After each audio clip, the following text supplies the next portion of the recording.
ऐतिहासिक और प्रचंड जीत के बाद नई सरकार के गठन के लिए आज कोलकाता में बीजेपी विधायक दल की बैठक होने वाली है और इस बैठक में बंगाल का नया बॉस चुना जाएगा। इस बैठक की बात कर लें तो बैठक कोलकाता के न्यू टाउन के विश्व बंगला कन्वेंशन सेंटर में शाम के 4 बजे होगी और इस बैठक में विधायक दल के नेता के चुनाव के लिए पर्यवेक्षक बनाए गए केंद्रीय गृह मंत्री अमित शाह भी शामिल होने वाले हैं। तो सूत्रों के मुताबिक शुभेंदु अधिकारी का नाम मुख्यमंत्री पद के लिए सबसे आगे बताया जा रहा है। वहीं 9 मई यानी कि कल सुबह 11 बजे कोलकाता के ब्रिगेड परेड ग्राउंड में नई सरकार का शपथ ग्रहण समारोह होगा। शपथ ग्रहण समारोह के बहाने पश्चिम बंगाल में बीजेपी शक्ति प्रदर्शन भी करने वाली है।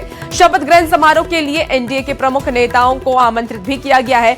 साथ ही बीजेपी शासित सभी राज्यों के मुख्यमंत्री को भी आमंत्रित किया गया है। प्रधानमंत्री नरेंद्र मोदी भी शपथ ग्रहण समारोह में शामिल होंगे। कल प्रधानमंत्री नरेंद्र मोदी बिहार में भी शपथ ग्रहण समारोह में शामिल हुए थे और अब बंगाल में भी शपथ ग्रहण समारोह में शामिल होने के लिए प्रधानमंत्री नरेंद्र मोदी पहुंचेंगे, गृह मंत्री अमित शाह पहुंचेंगे, रक्षा मंत्री राजनाथ सिंह पहुंचेंगे, जेपी नड्डा पहुंचेंगे और बीजेपी के राष्ट्रीय अध्यक्ष नितिन नवीन भी पहुंचने वाले हैं।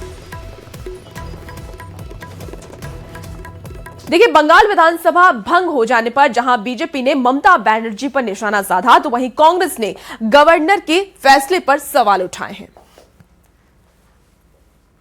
त्यागपत्र नहीं देना उनका कितना बड़ा अपमान हुआ उसका समझने का बोध शक्ति उनको नहीं है।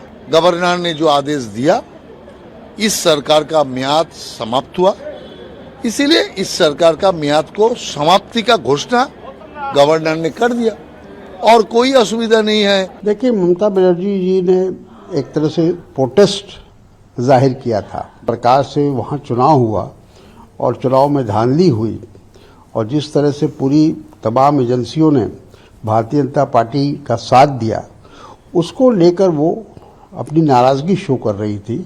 इससे ज़्यादा वो कुछ नहीं था, एक प्रकार का प्रोटेस्ट था।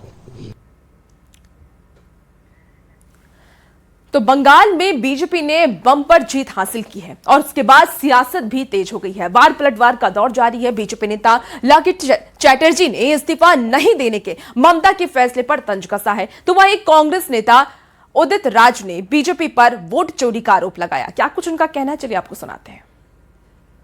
जनता तो पहले से ही इसको मन से हटा दिया था। फाइनली संविधान जैसा है, कानून जैसा है, उसमें आज से वो मुख्यमंत्री नहीं रही और पश्चिम बंगाल में महिला लोग ममता बनर्जी को जब लेके आए थे, बहुत सारे एक्सपेक्टेशन था, लेकिन पश्चिम बंगाल का महिला का ऐसा हालत कर दिया है तो पश्चिम बंगाल का महिला लोग, जनता ने उसका जवाब दे दिया है।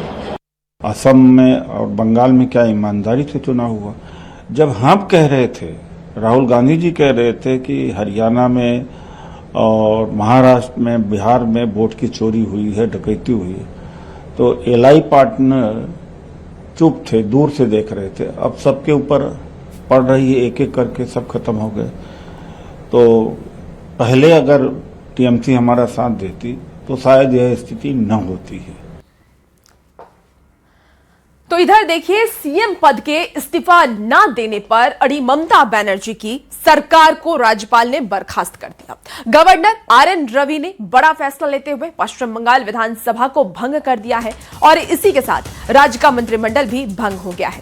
इससे पहले बंगाल में चुनाव में मिली करारी हार के बाद भी ममता बनर्जी ने सीएम पद से इस्तीफा देने से साफ तौर पर मना कर दिया। उन्होंने प्रेस कॉन्फ्रेंस किया और इस दौरान उन्होंने कहा कि वो सीएम पद से इस्तीफा नहीं देंगी। उनके आरोप ये थे कि वो चुनाव में हारी नहीं, उनको साजिश के तहत हराया गया। राज्यपाल ने ये सख्त कदम ममता बनर्जी के अड़ियल रवैये को देखकर के उठाया है। बंगाल विधानसभा भंग हो जाने पर जहां बीजेपी ने ममता बनर्जी पर निशाना साधा तो वहीं कांग्रेस ने गवर्नर के फैसले पर सवाल उठाए। त्यागपत्र नहीं देना उनका कितना बड़ा अपमान हुआ उसका समझने का बोध शक्ति उनको नहीं है।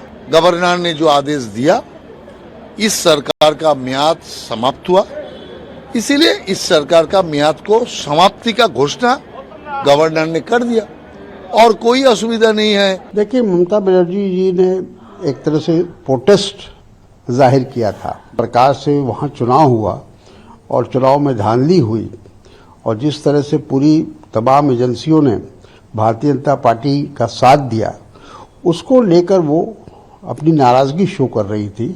इससे ज़्यादा वो कुछ नहीं था, एक प्रकार का प्रोटेस्ट था।